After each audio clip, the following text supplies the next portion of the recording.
Willie D. Live. Yeah. You're fresh off of commentating one of the biggest boxing matches in the history of boxing.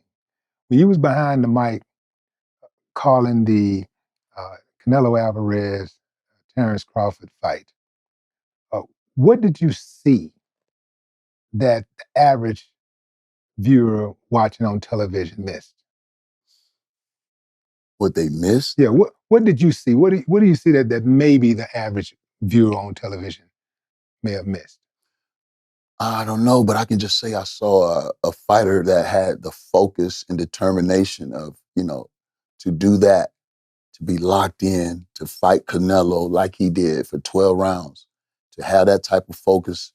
That's what stood out to me because, a lot of times in fights, we have lapses, you know what I mean, at certain times, you know what I mean?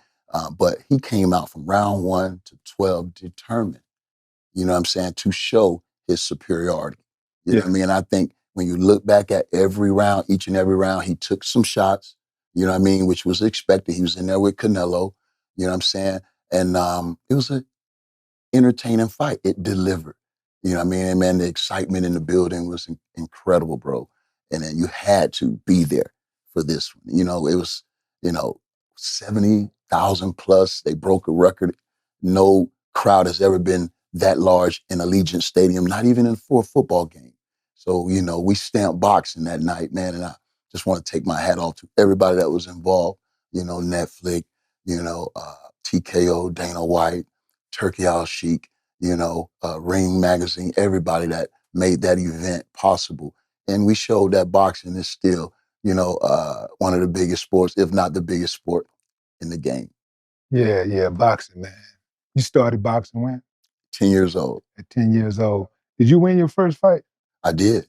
Yeah. By knockout? Yes, sir. Yes, sir. Yeah.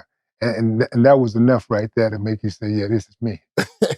No, it took a little bit more than that. It took more than that? Yeah, of course. It took a lot more than that, man. It's a constant grind. But that first win it started everything. I knew I had something in me. And, winning those trophies, man, really just made me feel good. Something about, training and winning and preparing.